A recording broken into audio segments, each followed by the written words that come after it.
you know? So they're selling off the real, the infrastructure and assets of the country. Meanwhile, they're bailing out crook bankers. And with crook bankers, we'll go right into Madoff. He made off with your money. Some of you Sharon viewers probably lost your money. Policemen, they lost their pensions and stuff because of this Madoff guy. Who did what? He started the NASDAQ. Yeah, you've heard of the Dow Jones Industrial, you heard of the New York Stock Exchange, the Commodities Exchange in Chicago, right? Chicago Mercantile Exchange. Well, who started the NASDAQ? Yeah, well, it was this Madoff guy. And, he supposedly is a bad guy. He supposedly took $50 billion, stole it. I told you it's going to be more like $100 billion, but I'm just a guy on your local TV. But the interesting thing is, how does he get punished? He has to stay at home. Think about it, viewers.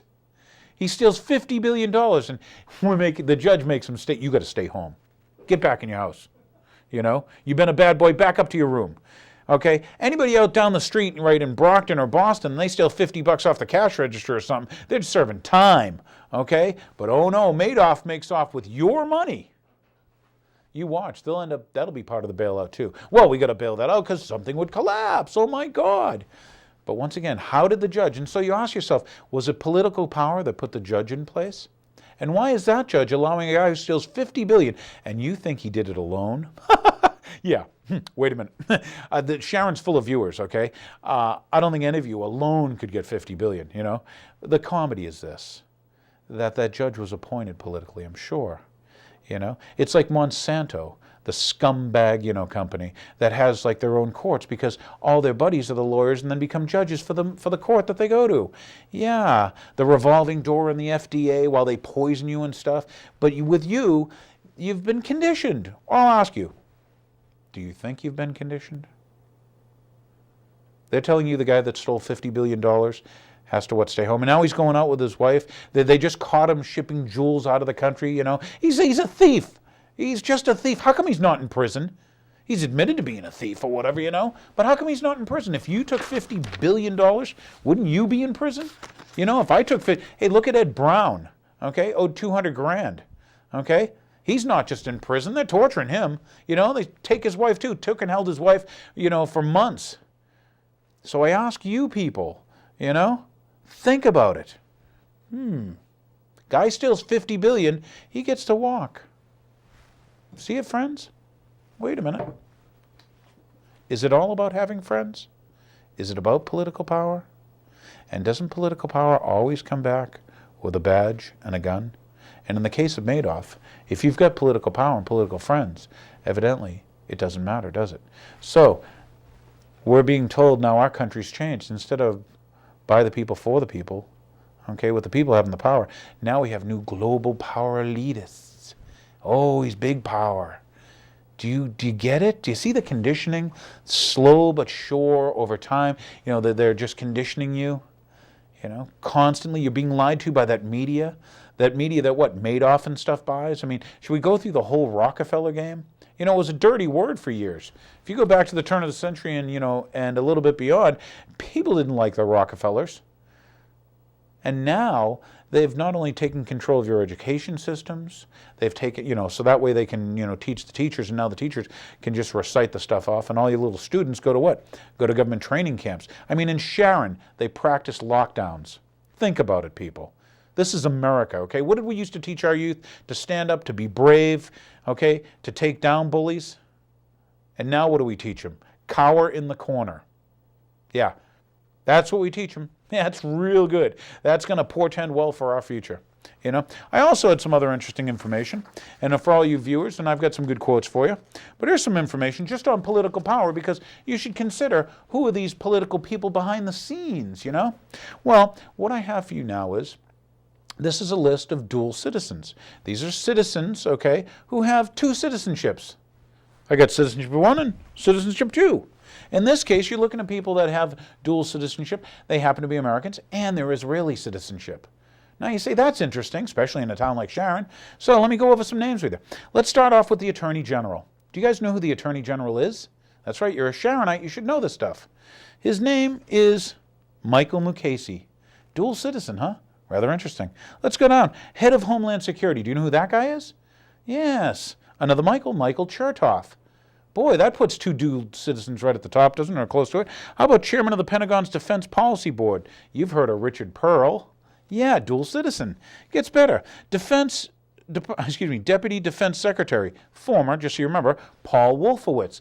Wasn't Wolfowitz on the Project for a New American Century that said we needed another Pearl Harbor, okay, to get the type of draconian laws passed like the Patriot Act?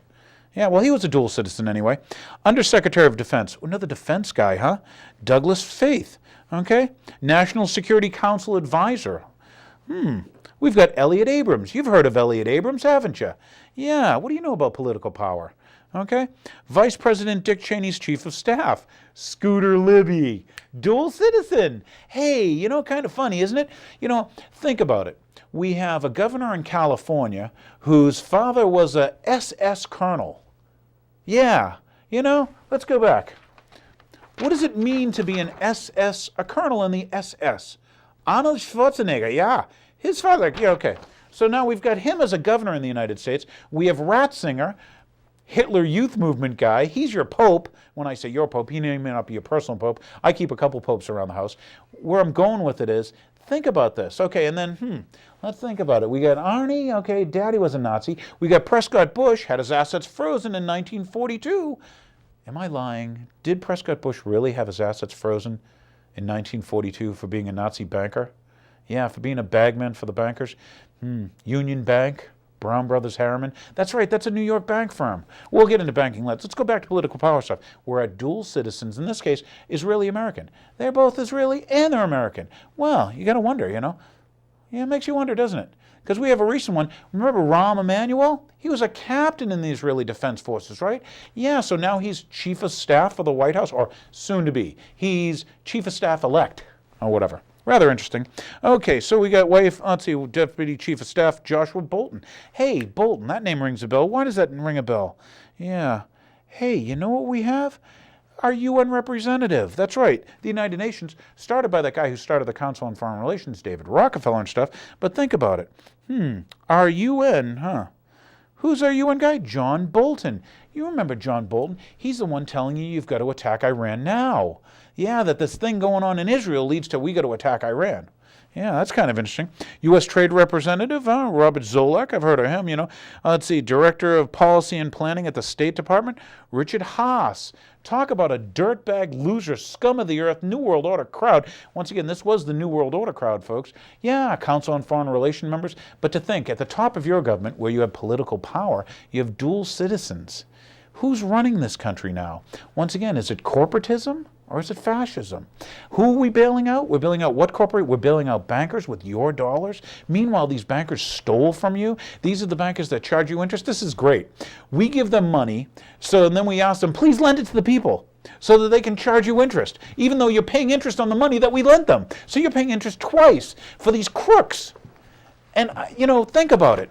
You're paying interest twice to crooks. They charged you interest. They're bankers. That's what they do. That's usury. Take a look at your Torah.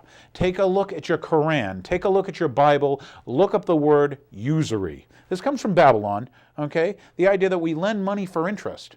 So these guys who lend you money for interest, okay, they're crooks. We've already determined that, okay?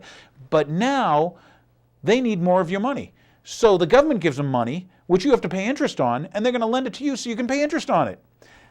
Folks, it doesn't take a genius to figure out that this is how the global elitists, they enslave nations. They're enslaving you. You're being stolen from. You're being poisoned. You're being lied to constantly. You have to wake up. This is the one other wake-up call. So listen, viewers, wake up.